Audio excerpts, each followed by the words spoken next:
నమస్తే. ప్రస్తుతం మనతో పాటు సీనియర్ జర్నలిస్ట్ దాము బాలాజీ ఉన్నారు. ఆయనతో మాట్లాడదాం. నమస్తే సార్. నమస్తే. సార్ 'దేవర' సినిమా ఆల్రెడీ రాజమౌళి చూసారు.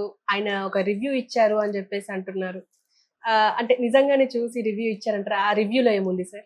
రాజమౌళి 'దేవర' మీద రాజమౌళి రివ్యూ అనే ఒకటి వైరల్ అవుతుంది. అయితే మనం పరిశీలిస్తే దాంట్లో కొంత నిజముంది, కొంత అబద్ధం ఉంది. హ్మ్. నిజమేందంటే రాజమౌళి చూడలేదు. రాజమౌళికి జూనియర్ ఎన్టీఆర్‌కి క్లోజ్ ఫ్రెండ్, కామన్ ఫ్రెండ్ ఒకతను చూశాడు.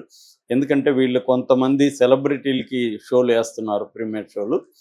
అట్లా ఈ షో ఏసినట్టుగా చెప్తున్నారు. దీంట్లో రాజమౌళి క్లోజ్ ఫ్రెండ్ అంటే రాజమౌళి తరపున అతను వచ్చి చూశాడు. రాజమౌళి చూడలేదు. ఇతను వెళ్ళి రాజమౌళికి రిపోర్ట్ చేస్తాడనమాట ఎలా ఉందని. ఇది బేసిక్గా ఇది. సో ఇప్పుడు అతను సెకండ్ హాఫ్ చూసి షాక్ అయ్యాడని చెప్తున్నారు. అంటే ఇంత గొప్పగా ఉంది, నేను ఊహించలేదు.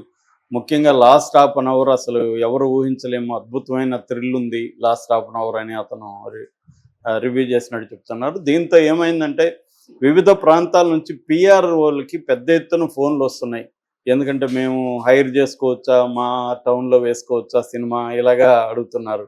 మనకు తెలుసు మామూలుగా పెద్దవాళ్ళ సినిమాలు ఇదైనప్పుడు ప్రతి ఒక్కరు టాక్ తెలుసుకోవడానికి ఇష్టపడతారు. ఒకటేమో అభిమానులు, రెండవ ఇదేమో దాంట్లో ట్రేడ్లో ఉన్నవాళ్ళు, అంటే డిస్ట్రిబ్యూటర్లు, చిన్న చిన్న చోట డిస్ట్రిబ్యూటర్లు, ఏరియా డిస్ట్రిబ్యూటర్లు ఒకరు ఉంటారు. వాళ్ళు కాకుండా స్మాల్ టౌన్లలో తీసుకునే వాళ్ళు ఉంటారు. వీళ్ళందరికీ ఏంటంటే హైదరాబాద్ నుంచి టాక్ ఎలా ఉంది అనేది తెలుసుకోవాలని ల్యాబుల్లో, ఎయిటింగ్ సూట్లలో, తర్వాత మన సెన్సార్ సర్టిఫికేట్ ఇచ్చేటప్పుడు ఇలాగా ఎవరైనా ప్రీవియస్ ఉంటే వాళ్ళని ఇలాగ పట్టుకోవడానికి ట్రై చేస్తూ ఉంటారు. సర్కిల్ని మెయింటైన్ చేస్తున్నారు. అలాగా ఇప్పుడు ఇది వైరల్ అవుతుంది. ఇది అయితే రాజమౌళి రివ్యూ అనేది రాజమౌళి చెప్పకపోయినా పాజిటివ్ అయితే వచ్చింది దేవరికి. సో ఫస్ట్ హాఫ్ సోసాగా ఉన్న, సెకండ్ హాఫ్ ఎక్స్ట్రాడినరీగా ఉంది. ఖచ్చితంగా ఎన్టీఆర్ కెరీర్లో ఒక మంచి సినిమా అవుతుంది అనేది వచ్చింది. ఈ సందర్భంగా దేవర కథ ఏంటి అనేది కూడా కొంతవరకు బయటకు వచ్చింది. సో దేవర కథ ఆల్రెడీ ట్రైలర్లోనే కొరటాల శివ కొంతవరకు చూపించేశాడు. కాకపోతే కొరటాల శివ మొత్తం స్టోరీ చెప్పేశాడు, ఇంకేం ఇంట్రెస్ట్ ఉంది అని అనుకున్నారు. కానీ కొరటాల శివ మొత్తం స్టోరీ రివీల్ చేయలేదు. తను ఎంత అవసరమో అంతే రివీల్ చేశాడు.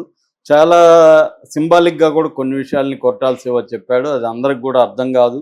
ఫర్ ఎగ్జాంపుల్ వర టైటిల్లోనే వర అనేది రెడ్లో పెట్టారు, డి అనేది మామూలుగా బ్లాక్లో పెట్టారు. అంటే అక్కడ ఏంటంటే దేవర అనే మా తండ్రి క్యారెక్టరు, వర ఏమో యంగ్ కొడుకు క్యారెక్టర్. దీన్ని తెలపడానికే ఇది పెట్టారు. అంటే తండ్రి కంటే కొడుకు పవర్ఫుల్ అన్నది చూపించడానికి సెకండ్ హాఫ్లో కూడా రాబోతుంది. కాబట్టి ఇది పార్ట్ 1 కదా, పార్ట్ 2 కూడా రాబోతుంది. పార్ట్ 2లో వర క్యారెక్టర్ ఇంపార్టెంట్ అవుతుంది. అందుకని అలాగా సింబాలిక్గా కొన్ని విషయాలు పెట్టారని.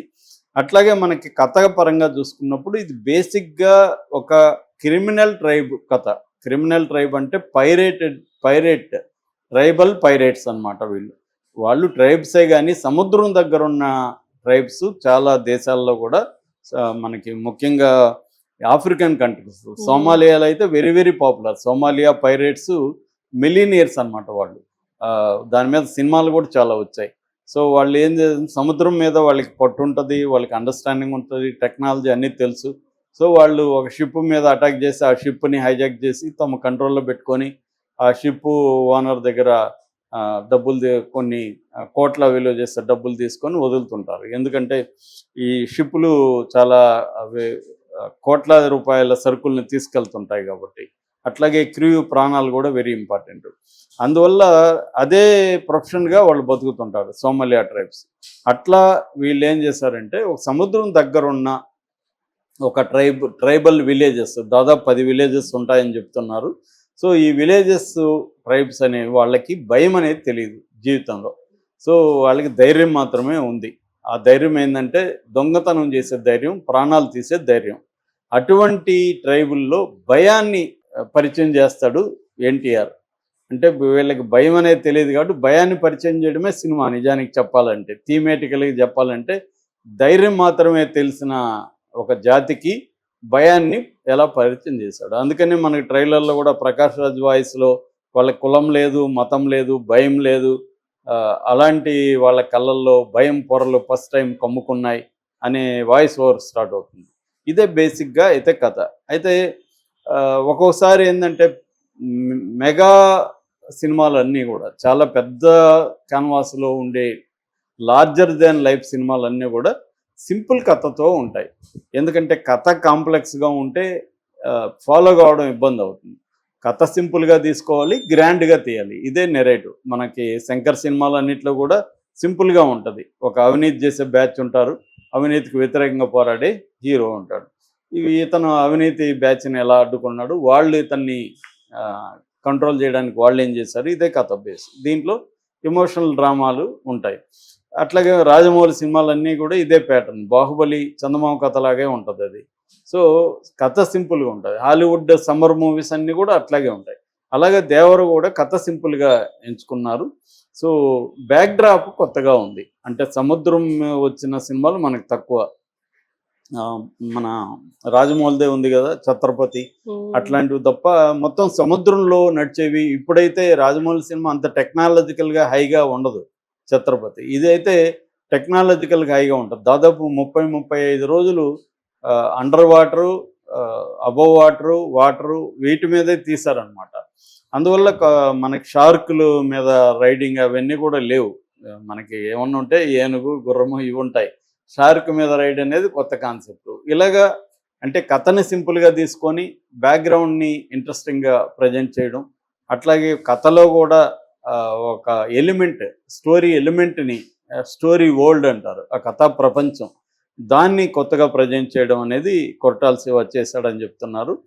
సో ఇప్పుడు ఈ రాజమౌళి ఫ్రెండ్ చెప్పిన రివ్యూ ప్రకారం ఏంటంటే దేవర, వర, బైర ఈ ముగ్గురు మధ్య కథ నడుస్తుంది. బైర అంటారు అతని. సో బైర సైఫ్ అలీ ఖాన్. మామూలుగా 2 గ్యాంగ్స్ లాగా ఉంటారు వాళ్ళు. శ్రీకాంత్ గ్యాంగ్ ఒకటి, సైఫ్ అలీ ఖాన్ గ్యాంగ్ ఒకటి. సో ఈ సైఫ్ అలీ ఖాన్ గ్యాంగ్ అనేది వెరీ వెరీ డేంజరస్ గ్యాంగు. ఇటువంటి గ్యాంగ్ ఏంటంటే వాళ్ళని షిప్పుల్లో వెళ్ళే వాళ్ళని చంపేసి దాన్ని దోచుకుంటుంటారు. అలాంటి దాంట్లో బైరా మన దేవర ఎంటర్ అయ్యి వాళ్ళని ఎలా భయంలోకి తీసుకెళ్ళాడు. ఆ కాంటెక్స్ట్లో సైఫ్ అలీ ఖాన్ కూడా ఇతని బలాన్ని ముందు అతను సరెండర్ అయిపోయి ఇతన్ని మనం ఓపెన్గా ఎదుర్కోలేము, ఫ్రెండ్లీగా ఉండే ఎదుర్కోవాలనే ఒక కుట్ర కోణంతో అతన్ని చేస్తాడు. దాంతో సమయం చూసి అతన్ని సముద్రంలో చంపేస్తారు.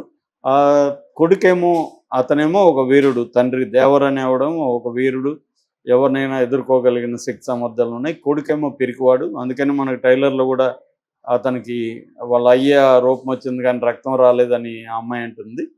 సో జాన్వి.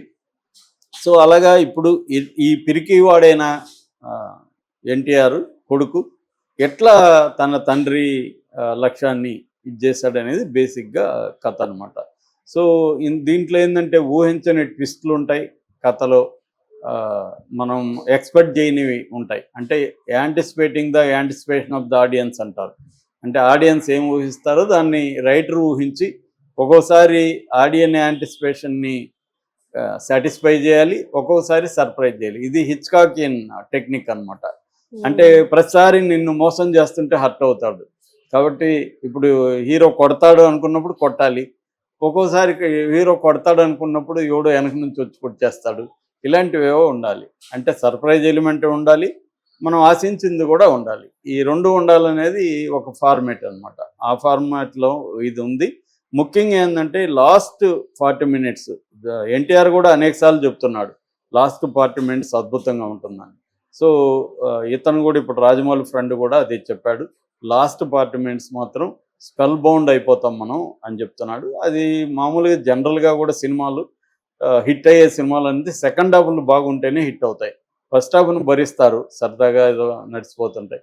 సెకండ్ హాఫ్లో మనకి కమర్షియల్ సినిమా ఫార్మేట్ అంతా ఎలా ఉంటుంది, ఫస్ట్ హాఫ్లో అంతా రొమాన్సు, ఒక ఫైటు, ఒక సాంగు, కామెడీ ఇలా నడిచిపోతుంది. ఇంటర్వెల్ ముందు కథ ఇంట్రొడ్యూస్ చేస్తారు, ఇంటర్వెల్ తర్వాతే రియల్ కథ ఉంటుంది.